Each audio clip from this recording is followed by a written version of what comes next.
दोस्तों, अगर आपको भी कोलकाता और मुंबई का रोमांचक मुकाबला पसंद आया हो तो हमारी इस वीडियो को लाइक जरूर कीजिएगा और इस वीडियो का लाइक टारगेट रहेगा 1000। दोस्तों, जब मुंबई आंद्रे रसेल जैसे खतरनाक बल्लेबाज को आउट करके जीत का जश्न मनाने लगी थी, तब रोहित के पलटन को इस बात का जरा भी भनक नहीं था कि आज पैट कमिंस उनके गेंदबाजों के साथ क्या करने वाले हैं। जी हाँ, कमिंस ने आते ही मुंबई के गेंदबाजी क्रम में कत्लेआम मचाते हुए उन्हें घुटने टेकने पर मजबूर कर दिया और केएल राहुल की फास्टेस्ट 50 की बराबरी करते हुए उन्होंने आज एक ऐसी पारी खेल दी जिसे क्रिकेट इतिहास में हमेशा याद रखा जाएगा। यदि आपको भी पैट कमिंस की इस ऐतिहासिक बल्लेबाजी और मुकाबले की रोमांचक फुल हाइलाइट्स के बारे में जानना है तो हमारे इस वीडियो को एंड तक जरूर देखिएगा। लेकिन उससे पहले आप सभी को क्या लगता है कि मुंबई की हार में सबसे बड़ी वजह क्या रही है? रोहित शर्मा की खराब कप्तानी या फिर पैट कमिंस की घातक बल्लेबाजी? इस बात का जवाब हमें नीचे कमेंट सेक्शन में जरूर दीजिएगा। जी हां दोस्तों, आपको बता दें कि जब ईशान किशन के साथ कप्तान रोहित शर्मा मुंबई की तरफ से ओपनिंग करने के लिए उतरे, तब उनके सभी प्रशंसकों को यही उम्मीद थी कि आज हिटमैन के बल्ले से जबरदस्त बल्लेबाजी देखने को मिल सकती है। लेकिन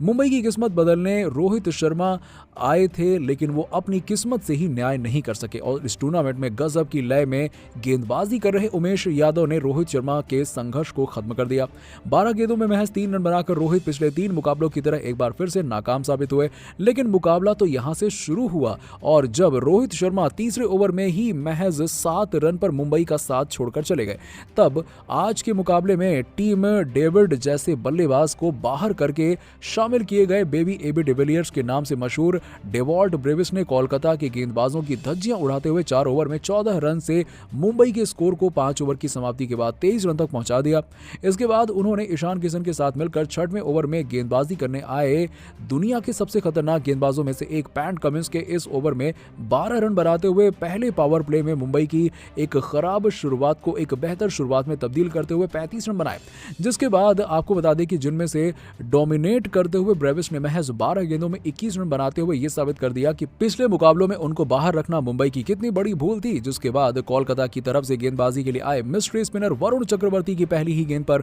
ब्रेविस ने एक शानदार छक्का लगाते हुए सबको यह बता दिया कि वो इस टूर्नामेंट में क्या करने वाले हैं। ये छक्का देखकर डगआउट में बैठे कप्तान रोहित शर्मा भी हैरान रह गए। लेकिन दोस्तों, चक्रवर्ती इस छक्के को कहां बर्दाश्त करने वाले थे। उन्होंने अपनी 5वीं गेंद पर शानदार वापसी करते हुए खतरनाक लय में बल्लेबाजी कर रहे ब्रेविस को एक विकेट के पीछे सैम बिलिंग्स के हाथों स्टंप आउट कराकर पवेलियन की राह दिखा दी। चक्रवर्ती की गेंद पर बिलिंग्स ने गजब की फुर्ती दिखाते हुए शानदार स्टंपिंग की और 19 गेंदों में 29 रनों की एक आकर्षक पारी खेलकर ब्रेविस ने यह बता दिया कि वो मुंबई इंडियंस के अगले सितारे हैं। और वहीं उनके जाने के बाद मैदान पर एंट्री होती है मुंबई के सबसे भरोसेमंद बल्लेबाज सूर्य कुमार यादव की और इस खिलाड़ी ने आज के मुकाबले में केकेआर को यह बता दिया कि भले ही वो आईपीएल में आज अपना पहला मुकाबला खेल रहे हैं, लेकिन अपनी बल्लेबाजी भूले नहीं है और उन्होंने दूसरे छोर पर संघर्ष कर रहे ईशान किशन के साथ मिलकर मुंबई को पहले 10 ओवरों में 54 रन तक पहुंचा दिया। और जब यहां से पारी को एक्सेलरेट करने का टाइम आया, उस वक्त ईशान किशन एक बड़ा शॉट लगाने के चक्कर में पैट कमिंस की गेंद पर कैच आउट होते हुए पवेलियन चले गए और इसके बाद अपनी पारी में 21 गेंदों में मात्र 14 रन बना पाए। और दोस्तों, आपको बता दें कि उन्होंने अपनी पारी में एक ही चौका लगाया और बहुत ही स्लो पारी खेली। उनके जाने के बाद सूर्य कुमार यादव का साथ निभाने आए तिलक वर्मा से कप्तान रोहित शर्मा और मुंबई की टीम को बहुत सारी उम्मीदें थी और इसके बाद बल्लेबाज ने मुंबई की पारी और कप्तान की उम्मीदों का बोझ उठाते हुए सूर्य कुमार यादव के साथ मिलकर न सिर्फ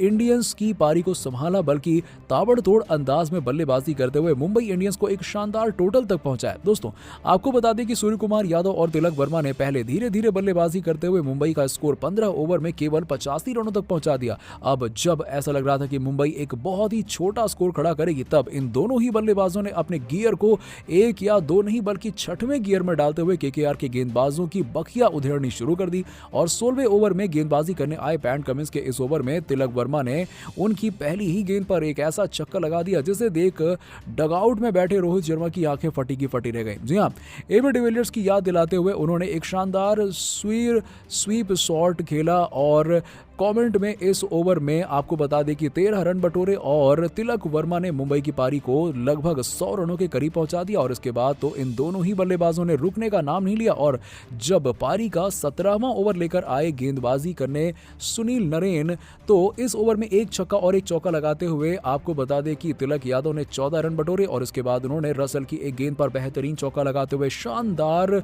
अर्धशतक लगा दिया। और आपको बता दें कि 36 गेंदों में 52 रन बनाते हुए सूर्य सूर्य कुमार यादव मुंबई को एक बेहतरीन स्थिति में पहुंचा चुके थे और आखिरी के ओवर में गेंदबाजी करने आए पैट कमिंस की गेंद पर चौका लगाते हुए आपको बता दें कि सूर्य विकेट के पीछे आउट हो गए। लेकिन इसके बाद बल्लेबाजी करने आए कारण पोलार्ड ने केकेआर के खिलाफ अपना पावर दिखाते हुए 5 गेंदों में ही ताबड़तोड़ 22 रन बनाकर मुंबई को एक शानदार लक्ष्य तक पहुंचाने में कामयाब रहे। वहीं दूसरे छोर पर तिलक वर्मा ने नाबाद पारी खेलते हुए 37 गेंदों में 38 रन बनाए और अपनी इस पारी में उन्होंने 3 चौके और 2 बेहतरीन छक्का भी लगाए। केकेआर की तरफ से सबसे सफल गेंदबाज पैट कमिंस रहे जिन्होंने 2 सफलताएं अपने नाम की और वहीं सबसे महंगे गेंदबाज भी पैट कमिंस ही रहे जिन्होंने अपने 4 ओवर में 49 रन खर्च किए। दोस्तों 162 रनों के लक्ष्य का बचाव करने उतरी मुंबई इंडियंस को एक अच्छी शुरुआत की उम्मीद थी और वहीं दूसरी तरफ केकेआर को ताबड़तोड़ बल्लेबाजी की। लेकिन पहले ओवर में गेंदबाजी करने आए बेसिल थम्पी ने महज 3 रन देते हुए अजिंक्य रहाणे और वेंकटेश अय्यर जैसे बल्लेबाज को खामोश रखा। और आपको बता दें कि पहले 4 ओवरों में मुंबई के गेंदबाजों ने केकेआर के बल्लेबाजों पर अपना शिकंजा कसे रखा जिससे रहाणे और अय्यर खुलकर बल्लेबाजी नहीं कर पा रहे थे और इसका फायदा उठाते हुए 5वें ओवर में गेंदबाजी करने आए टाइमर मिल्स ने अजिंक्य रहाणे को डैनियल सेम्स के हाथों कैच आउट कराते हुए केकेआर को पहला झटका दिया और अपनी टीम को एक शानदार शुरुआत दिलाई। वहीं 11 गेंदों में 7 रन बनाकर अजिंक्य रहाणे कुछ खास ना कर सके और इसके बाद 6वें ओवर में गेंदबाजी करने आए डैनियल सेम्स के इस ओवर में 2 चौके लगाते हुए वेंकटेश अय्यर ने कोलकाता की पारी को गति देनी चाहिए। लेकिन इस गेंदबाज ने शानदार गेंदबाजी करते हुए अय्यर का साथ निभाने आए कप्तान श्रेयस अय्यर को फाइन लेग पर खड़े तिलक वर्मा के हाथों कैच आउट कराते हुए केकेआर को दूसरा झटका दे डाला। अब यहां से मुकाबला बराबरी पर खड़ा हो गया। लेकिन जैसे ही श्रेयस अय्यर पवेलियन गए उसके बाद एंट्री होती है खतरनाक बल्लेबाज सैम बिलिंग्स की जिसने देखते ही देखते एक समय फंसी केकेआर की पारी को तेजी से बल्लेबाजी करते हुए मोमेंटम देना चाहा और उन्होंने 1-2 बड़े शॉट लगाकर ऐसा किया भी। लेकिन 10वें ओवर में गेंदबाजी करने आए मुरुगन अश्विन ने एक छक्का खाने के बाद शानदार वापसी करते हुए खतरनाक लय में बल्लेबाजी कर रहे सैम बिलिंग्स को बाउंड्री पर खड़े बेसिल थम्पी के हाथों कैच आउट कराकर इस मुकाबले को एकदम रोमांचक बना दिया और 10 ओवरों में महज 70 रनों की पारी खेली और 3 विकेट गंवाकर केकेआर अब मुश्किलों में फंस चुकी थी। ऐसे में केकेआर की पारी की पूरी जिम्मेदारी दूसरे छोर पर बल्लेबाजी कर रहे वेंकटेश अय्यर और उनका साथ निभाने के लिए आए आक्रामक बल्लेबाज नीतीश राणा के कंधों पर आ गई।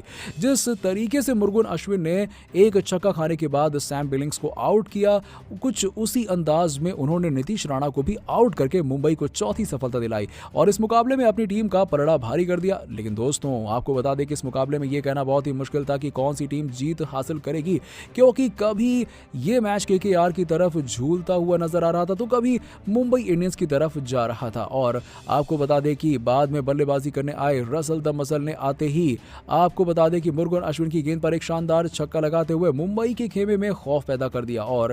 अब सभी को ऐसा लग रहा था कि जसप्रीत बुमराह इस तूफान को वापस भेज देंगे पर जसप्रीत बुमराह उसको आउट ना कर सके। लेकिन 14वें ओवर में गेंदबाजी करने आए टाइमर मिल्स ने उनको आउट करके मुंबई का एक बड़ा खतरा टाल दिया। अब जब सबको ये लग रहा था कि मुंबई इस मुकाबले में वापसी कर रही है तब शायद मुंबई की टीम एक भयानक खतरे से अनजान थी। जी हां, हम बात कर रहे हैं पैट कमिंस के विध्वंसक बल्लेबाजी की जिन्होंने महज 14 गेंदों में ही 50 रन बनाकर राहुल के सबसे तेज अर्धशतक की बराबरी कर ली। और आपको बता दें कि गेंदबाजी करने आए डैनियल सैम्स के इस ओवर में कत्लेआम मचाते हुए पैट कमिंस ने 35 रन ठोक डाले और इसी ओवर में उन्होंने मुंबई इंडियंस को एक ऐसी शिकस्त दी जिससे उबर पाना अब इस टीम को आसान नहीं होगा क्योंकि इस हार के बाद कप्तान रोहित शर्मा का मनोबल एकदम चकनाचूर हो गया है। आपको बता दें कि जैसे ही पैट कमिंस ने छक्का लगाते हुए केकेआर को जीत दिलाई है रोहित की आंखें नम हो गई। तो दोस्तों आज पैट कमिंस के द्वारा खेली गई इस घातक बल्लेबाजी को आप 10 में से कितने नंबर देंगे इस बात का जवाब हमें नीचे कमेंट सेक्शन में जरूर दीजिएगा और ऐसी ही